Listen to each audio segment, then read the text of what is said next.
ठंडी में गर्म पानी बना करके देती थी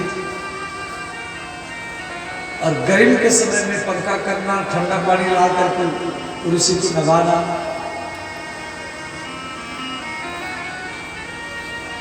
सुकन्या अपने अंधे पति का हाथ पकड़ करके, चैवन ऋषि का हाथ पकड़ करके आश्रम में से कुछ दूर ले जाती थी। वहीं पर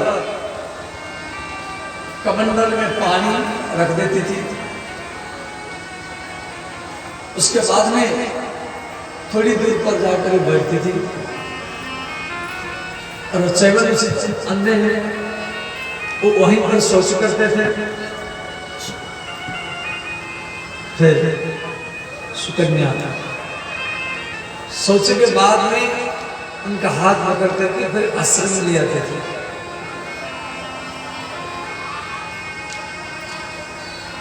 रात्रि के समय में सुकन्या उनकी चरण दबाती थी, परंतु चैवन ऋषि बड़े संयमी हैं। वो कहते थे, देवी अब आप विश्राम करो।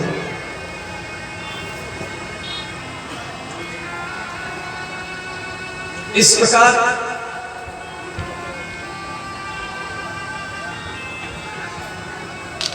कई वर्ष बीत गया।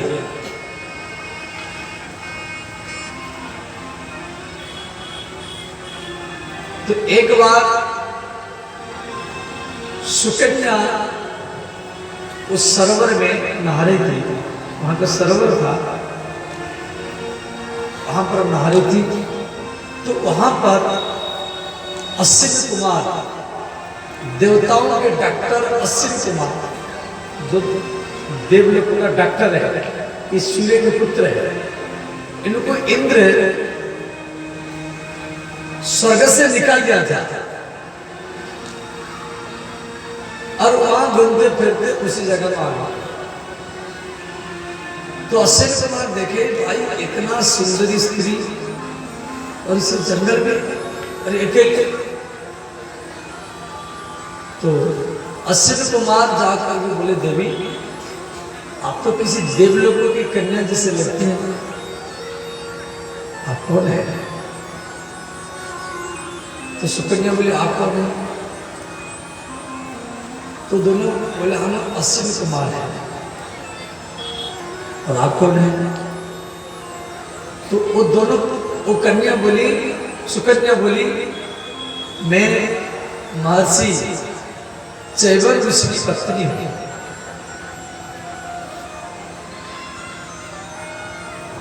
तो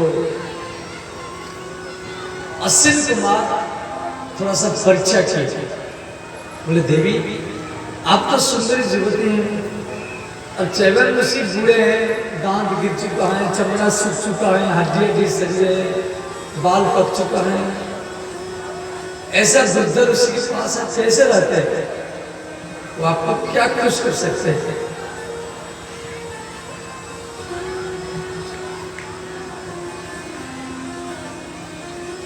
तो सुकन्या बोली, देखो पति कैसा भी हो,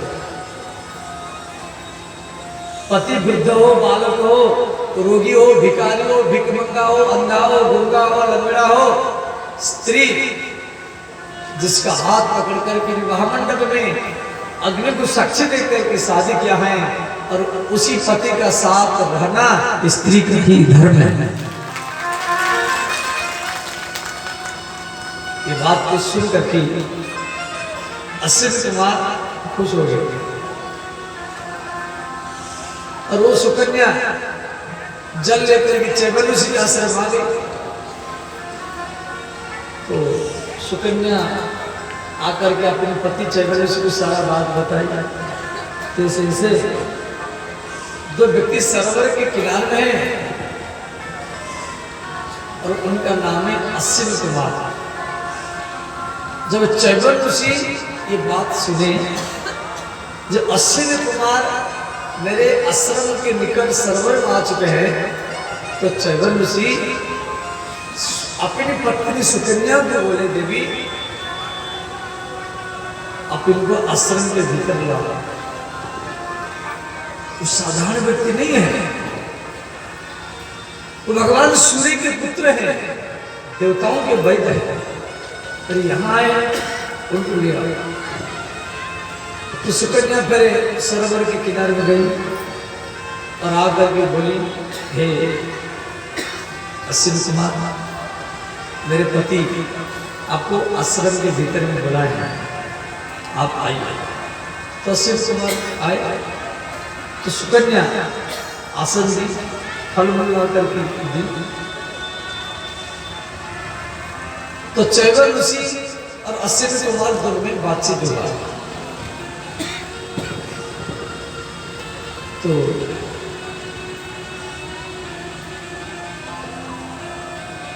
चैवन ऋषि को अश्विन कुमार बोले, जो आप तो वैद्यराज हैं, आप तो देवताओं के डॉक्टर हैं, और मेरे दोनों आंख नष्ट हो चुका है, मेरा शरीर वृद्ध है, और आप मुझे स्वस्थ बना दीजिए, आप मुझे स्वस्थ बना दीजिए।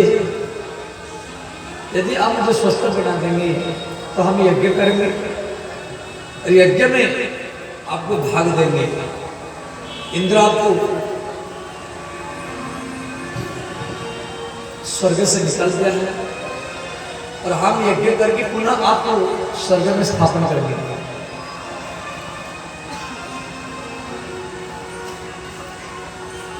इंद्र इसलिए निकल गया था, तो इंद्र के अंदर में सोचा कि डॉक्टर लोग इधर उधर सब बोल करके जनता को बेवकूफ बना देता है, इसी कारण इंद्र निकल गया था। परंतु डॉक्टर नहीं होंगे तो रोग कैसे ठीक होगा? डॉक्टर भी एक प्रकार के भगवान है। तो अंत में चैवन ऋषि के सारा जड़ी बूटी लेकर के उस सरोवर में डाल दिए। दुनिया में जितना जड़ी बूटी था उसमें डाल दिया, और श्री अश्विन कुमार और चैवन ऋषि तीनों उस सरोवर में एक साथ में स्नान किए, एक साथ। तो तीनों सरोवर से निकल करके आए, और तीनों एक जैसे लगते थे।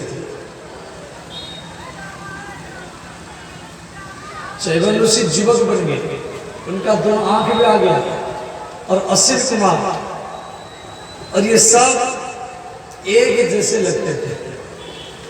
तो श्री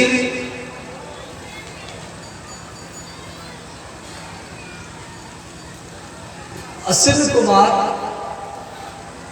वो तीनों एक साथ में बोले, देवी हम तीनों आपके सामने खड़े हैं। अब हम तीनों में से अश्विन कुमार ये दो भाई हैं, और चैवन ऋषि युवक बन गए।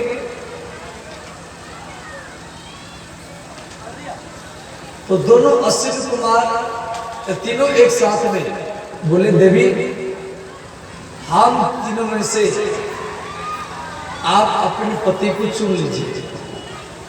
आपका पति इसमें कौन है? अब तो सुकन्या बड़ा संशय में फंस गई। जे पहले तो मेरे पति बूढ़े थे, अच्छे थे, अब ये तीनों एक जैसे हैं, अब मैं किसके हाथ पकड़ूंगी? मान लो अनजान में यदि मैं अश्विन कुमार का हाथ पकड़ लिया तो मेरे पतिव्रता धर्म नष्ट हो जाए। तो अंत में वो भगवती जगदम्बा को याद की। धर्मनिष्ठा तदा विस्तरण बदम प्रभु चरितम चवन साध्यम शत्रु काम अस्मि सर्वथा।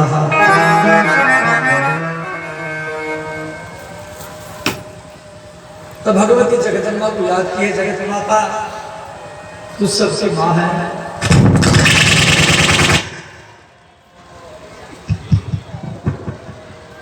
और आज मेरे धर्म संकट में इन तीनों में से मेरे पति कौन है? मैं अपने पति को कैसे प्राप्त करूंगी? मुझे सद्बुद्धि दो, जैसे मैं अपने पति को इन तीनों में से ढूंढ लूंगी। अंतिम में सुकन्या एक माला लेकर के वो अपने पति को गले में डाल दी और अपने पति को ढूंढ लिया। तो श्री अश्विनी कुमार सुकन्या को प्रश्न किए, देवी आप अपने पति को कैसे ढूंढा? हम तो तीनों एक जैसे थे।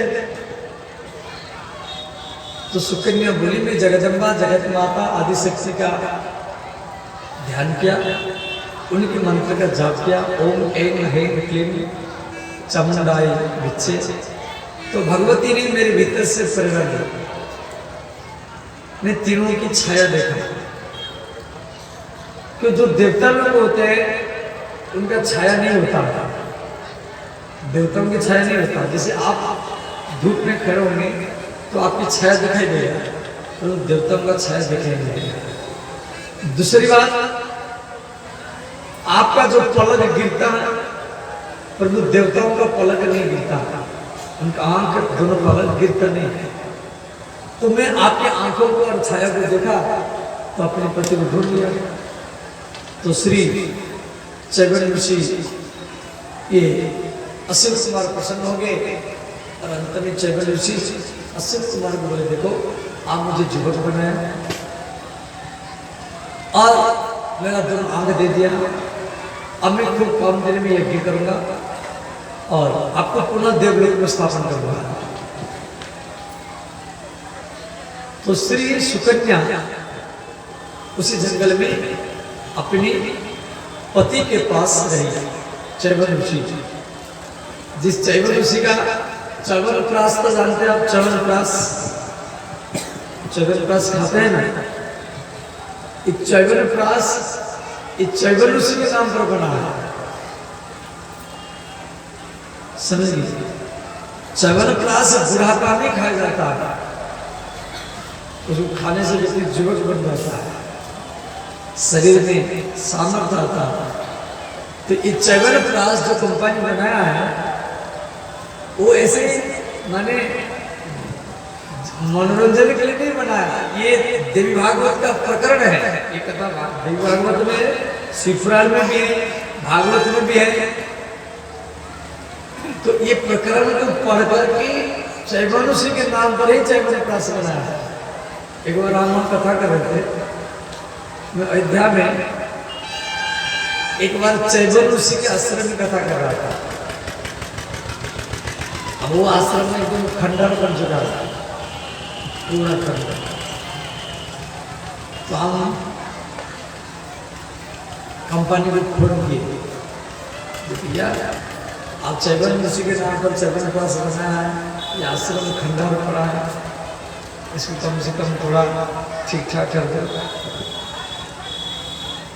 तो वहाँ के लोग मिलकर के आश्रम पर सुंदर बना दिए। अयोध्या से 50 किलोमीटर दूर पर चैवन्य ऋषि का आश्रम है। तो धन्यवाद। तो सयाती महाराज अपनी बेटी को देखने के लिए उस जंगल में आए। जब बहुत वर्ष हो गया, मैं थोड़ा सा अपनी बेटी को देख लूँ क्या करते हैं। तो महाराज सयाती अपनी बेटी को एक युवक के पास देख करके वो नाराज हो गई। जब मेरी बेटी अब मेरा वंश का महान कलंक बन चुकी है, मैं चैवन्य ऋषि के साथ इसका शादी कराया और बूढ़े चैवन ऋषि को छोड़ करके किसी युवक के साथ रह रहे। तो सुकन्या अपने पिता को प्रणाम करने के लिए आई, परंतु सरियाते महाराज अपनी बेटी को बहुत गाली दे दिया। तेरी ऐसा इच्छा थी, तू क्यों राजी हुआ? तू मेरे सूर्यवंश में कलंक लगाया है, मैं तेरा मुख नहीं चाहूंगा, ऐसे गाली देने लगे। बाद में सुकन्या सब सहन करती रही। अंतिम में सुकन्या मुस्कुराती हुई बोली, पिताजी जो युवक है यही चैवन ऋषि है। तो महाराज सरियाती अपनी बेटी को गोदी में लेकर के रोने लगे। बोले बेटी पे बहुत गाली दे दिया, ये युवक कैसे बन गया? तो सुकन्या सारा बात बताई, जो स्वर्ग के वैद्यराज असीम कुमार के आशीर्वाद से ये युवक बन गए। तो फिर सरियाती महाराज चैवन ऋषि को प्रणाम किए। चैवन ऋषि सरियाती को बोले, राजन मैं कि यज्ञ करना चाहता हूं, और उस यज्ञ में सारा देवता यज्ञ में आएंगे और सबको मैं भाग दूंगा। तो फिर यज्ञ शुरू हुआ। सरियाती महाराज सारा धन लगाए। तो उसमें आर्तदेव, कामदेव, सूर्यदेव, चंद्रदेव, इंद्रदेव, ब्रह्मदेव सबके लिए जगह बनाया गया यज्ञ कुंड में। और उसमें वो अश्विन कुमार को भी वो जगह दिया और सबको सोमरस दिया। और अश्विन कुमार को जब सोमरस महर्षि चैवन पिलाए तो इंद्र ने नाराज हो गया। इंद्र ने कहा, देखो मैं अश्विन कुमार को स्वर्ग से यज्ञ से निकल चुका हूं, ये सोमरस के अधिकारी नहीं है। तो इंद्र ने क्या किया, अपना वज्र उठाया मारने के लिए। महर्षि चैवन इतना प्रभावित थे, वो मंत्र के द्वारा इंद्र का हाथ भी ऐसे रोक दिए, उनका हाथ नीचे भी नहीं हुआ, अरे ऊपर ऐसे स्तंभ कर दिए। अंत में महर्षि चैवन यज्ञ कुंड से एक राक्षस प्रकट किए जिसका नाम है मद। उस राक्षस का वर्णन इसमें 2 अध्याय में दिया गया। इतना विशाल का राक्षस था, इंद्र देख करके भयभीत हो गया, गुरु बृहस्पति के शरण में गया। गुरु बृहस्पति इंद्र को समझाया, आप गलत किया, चैवन ऋषि कोई साधारण ऋषि नहीं है, वो आप जैसा हजार इंद्र का अहंकार को नष्ट कर सकते हैं, और आप उनको पूरे वज्र प्रहार करने के लिए तैयार हो गए, क्षमा मांगो। फिर इंद्र ने क्षमा मांगा, मैं बहुत बड़ा गलती किया हूँ, महाराज मुझे क्षमा कर दीजिए। तो चैवन ऋषि इंद्र को बोले, देखो हम तभी क्षमा करेंगे यदि अश्विन कुमार को आप देवलोक में स्थान देते। आप देवलोक से इसको निकाल दिए हैं, आखिर में ये डॉक्टर है, तो आपके अंदर में सोच है ये डॉक्टर लोग है, अनाथ शनाथ जनता को ठगते हैं, इसी सोच में आप उनको निकाल दिए। परंतु डॉक्टर का भी समाज में आवश्यक है, डॉक्टर नहीं होगा तो बीमारी कैसे दूर होगा? तो इंद्र गलती को महसूस किया, फिर अश्विन कुमार को स्थान दिया। इस प्रकार ये कथा आप अत्यंत संक्षेप से श्रवण किया।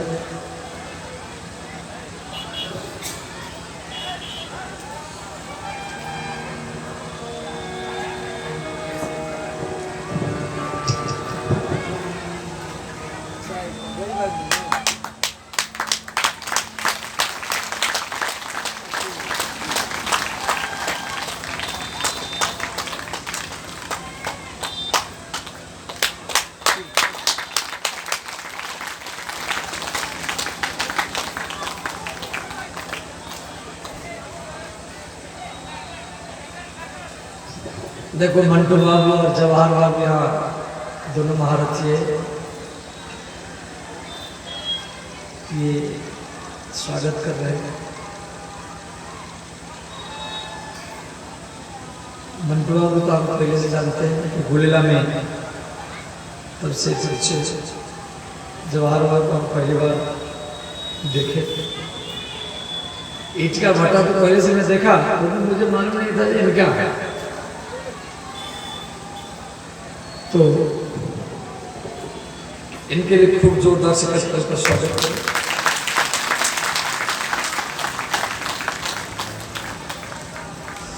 तो ध्यान देना,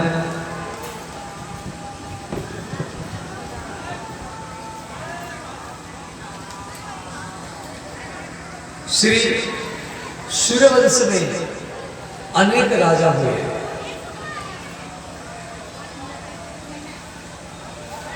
राजा इंद्रवाहा, वो इंद्र को वाहन बना करके, मैंने इंद्र को सांड बिजार बना करके इसके पीठ में बैठ करके ये राक्षसों के साथ युद्ध किए थे, इसलिए इनका नाम पड़ा इंद्रवाहा। उसके बाद में इवनासुर नाम के एक राजा होंगे, इवनासुर। ध्यान देना, उनके परिवार में कोई संतान नहीं था। वो संतान प्राप्त करने के लिए ब्राह्मण को बुलाए, बोले ब्राह्मणों मुझे पुत्र चाहिए। तो ब्राह्मण लोग को बोले यज्ञ करना पड़ेगा। तो यज्ञ करवा गया, यज्ञ का पूर्णाहुति हो गया और अंत में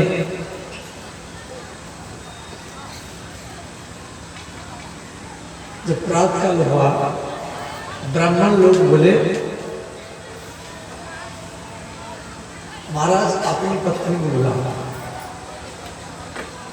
तो इनकी पत्नी आई, तो ब्राह्मण लोग देखे यज्ञ कुंड में जो प्रधान कलश है उसका जल नहीं है।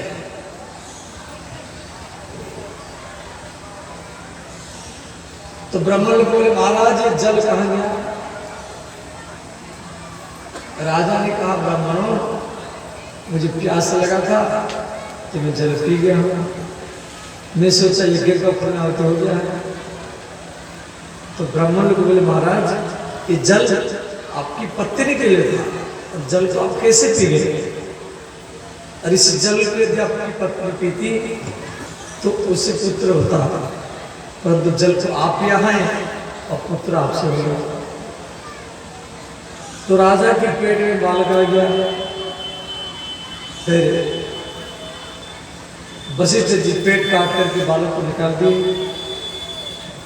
इंद्र आकर की अंगुली उसके मुख में घुसाया, तो बालक का नाम रखा मानधाता। बोले से मानधाता महाराज की जय। इस प्रकार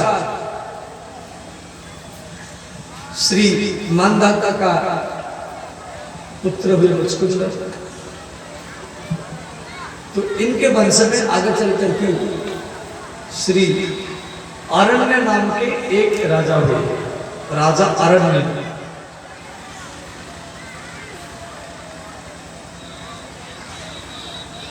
श्री अरण्य ये बड़े प्रजावत्सल राजा थे।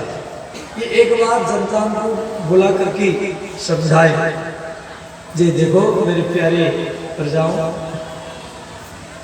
भगवान का भक्ति मुख्य है।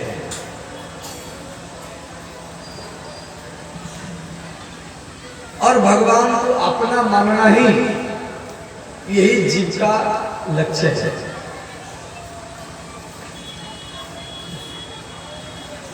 देखो भगवान को अपना मानना, हम लोग भगवान को अपना नहीं मानते हैं।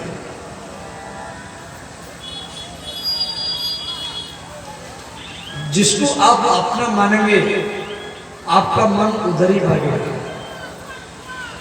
बेटा को अपना मानेंगे तो बेटा की ओर मन भागेगा, बेटी को अपना मानेंगे तो मन बेटी की ओर जाएगा, पति को अपना मानेंगे तो मन पति की ओर भागेगा, स्त्री को अपना मानेंगे तो मन स्त्री की ओर भागेगा, रुपया को अपना मानेंगे तो मन रुपया की ओर भागेगा, और भगवान को अपना मानेंगे तो मन भगवान को रही भागेगा।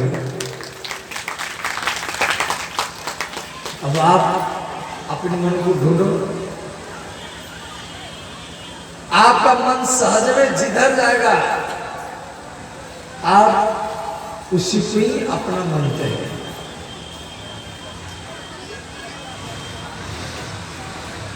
वही रात है, एक विषय का याद में वो सारा रात को बिता देता है, और एक योगी भगवान की याद में ही रात को भी बिता देता है।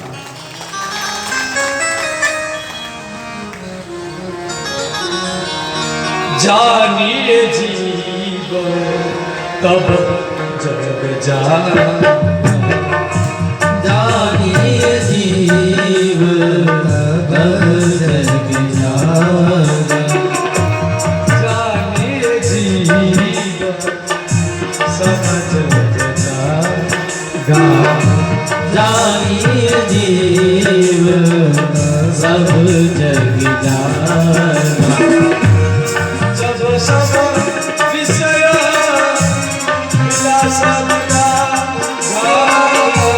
जब सब विषय विलास विरागा, जब सब विषय विलास विरागा, जब सब विषय विलास विरागा।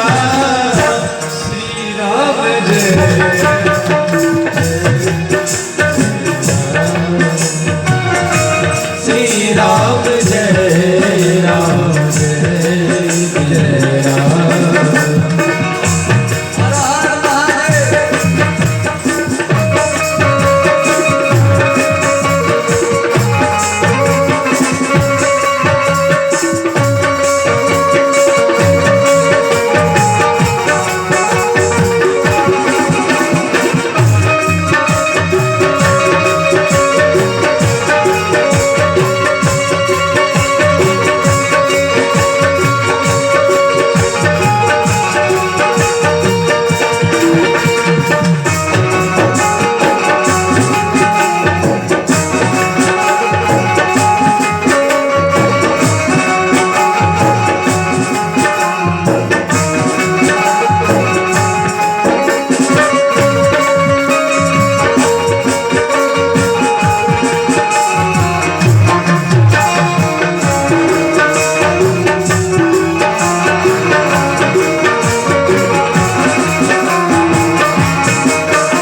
जग जामी जाग रही जोगी, यही जग जामिनी जाग जोगी, यही जग जामिनी जाग रही जोगी।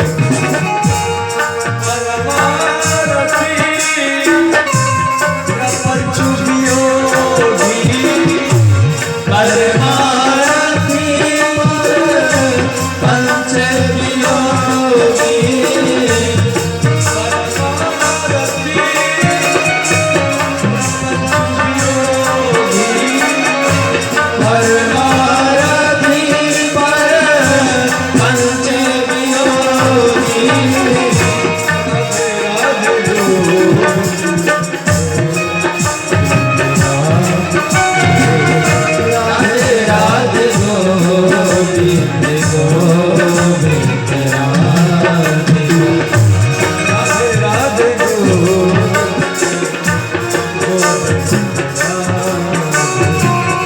राधे राधे गोविंद गोविंद राधे।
और उनके पुत्र का नाम है सत्यव्रत।